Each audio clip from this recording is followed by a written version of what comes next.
And welcome to my new project, Super Mario Advance for Super Mario Bros. 3, which you may be thinking, wait, but you already played Super Mario Bros. 3, what the heck? Well, it was my first project, and that was like a year ago, almost exactly a year ago, so I thought, why the heck not? This is the eShop version, meaning we actually have access to all of the card levels, but we will not get into that for now. For starters, we're just gonna do the main game. So, this is the Game Boy Advance version, so there's several things to point out that suck in this version, to put it bluntly. First up, the fact that you lose apparently about a block and a half of the top of the screen because the GBA was like a weird widescreen thing, and the original was like a 4x3, so you lose a little bit of the top of the screen, so that kind of stinks. The other thing is, because this is actually on a Wii U, there's actually a bit of more input lag than one might expect because there's no wired controller. Basically, when you use wired controllers, you have like seamless inputs. Well, sadly, no wired controllers for the Wii U exists, so unfortunately, we will have a bit of button lag. Shouldn't be too big of an issue. I think part of my problem with my first attempt was I was just starting out, so I didn't really have a good grasp on what I was doing. So I just kind of wanted to use this as sort of a test run to see how far I've come, basically, as a Let's Player, sort of. First off, you want to get a running start, full P speed, and then you will almost always get the star. Sometimes it doesn't work, though. I don't know how to explain it. Sometimes it doesn't really work. We're doing Mario and Luigi mode, which is the substitute for the two-player mode in the game. So basically, Mario and Luigi actually have independent life counts and item counts, so it is actually very important to, not screw up the other person by, like, dying and then forcing them to use to do a certain level that's, like, really hard.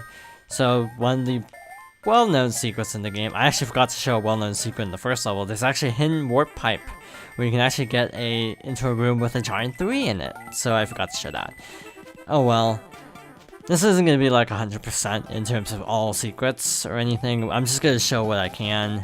The GBA version has less button lag naturally than the NES version, oddly enough, because the NES version has sort of like sticky kind of controls, because it's, well, frankly, from 1991. So yeah, game design has come a long way. 1991, that's not right, it's technically 89, I think, but it was released in America, I think, in 90 or 91.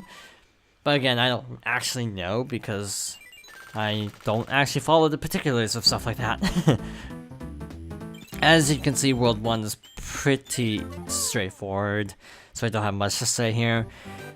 This is where things start to get interesting with the Easter eggs, because I showed the Easter egg first time. I'm not actually gonna show it this time, probably.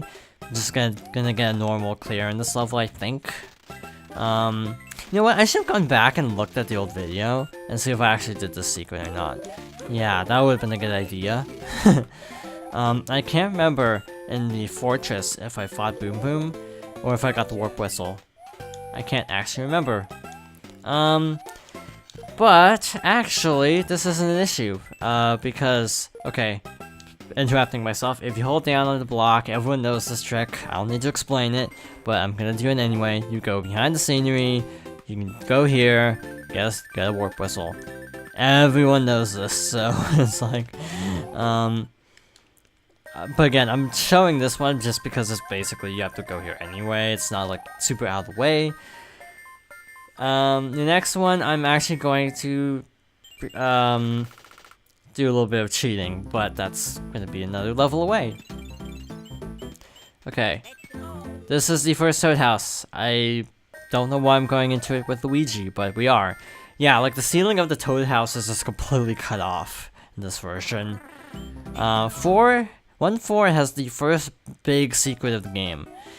I think it's 1-4. But if you get like every coin in the level, you actually get access to a white Toad House, which has a special item. I think it's like an anchor in this one. I don't remember. I meant to look it up off screen before starting the recording, but I kind of zoned out. So next time, I think I will probably, if I remember, that's being the key phrase, if I remember, I will list all of the secrets from these types of levels. All the white Toad House secrets, basically. Since life counts are not shared, it's important to get as many lives as you can. At least that's my motto. So, jump over here. Fall. There's a coin block here. This level sucks, actually, for getting the white Toad House, because, well, you have to hurry. I think it's this one. There's another secret, too, where you can actually get a special coin airship, but, it's super hard. I cannot wrap my head around how you get that. So this one, you can't actually get a running start, so you just have to time it, and I barely missed it. I jump when there's a star, I should jump when there's a flower. It's like a dice roll in Mario Party, where you have to actually do it a little bit early. Yeah, we're already halfway through the world, and it's only 7 minutes, counting the opening cutscene. So yeah, that's not bad. So this is just a match game. The mechanics are a little bit fiddly, so yeah, you have to do some of them a little bit early. So I have no clue how that works. I've never been able to understand that. Okay, so this level we're actually going to sort of cheat a little bit. And by cheat, I don't mean massively. I was holding down Y because I'm used to New Super Mario Bros. The flaming waffles. Okay, so we're gonna go a little bit farther up ahead. Also, this is different than the other games where you just hold down to float. You actually have to press the button. So we are actually going to create a restore point, which you may be wondering, hey, why? Because there are two outcomes. If you do this, you could basically get a running start. You go up here, blah blah blah blah. You go into the door, and you get a second warp whistle. And this counts as a stage clear. But I want to show the other option because, again, off the top of my head, I don't remember which one I actually showed in the LP. I mean, that's like literally the reason I'm doing this. Because I don't remember which one I actually did. And I want to show both. And the other one I didn't do because the ending is right there, so it's like, there's no harm done. So this is the traditional way to beat the stage if you fight this guy, Boom Boom, who's in like every Mario game nowadays. I wish I was exaggerating, but he's in way too many games these days. I think he's even in like Mario and Sonic at the Rio Olympics.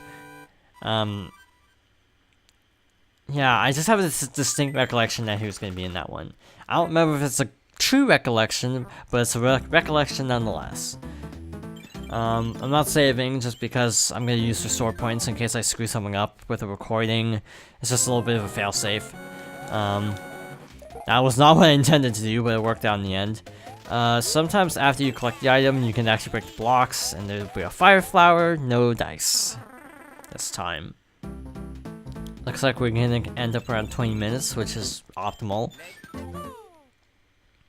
World 1 is easy. I'm just gonna lay it out right now. Okay, do this, kick you down.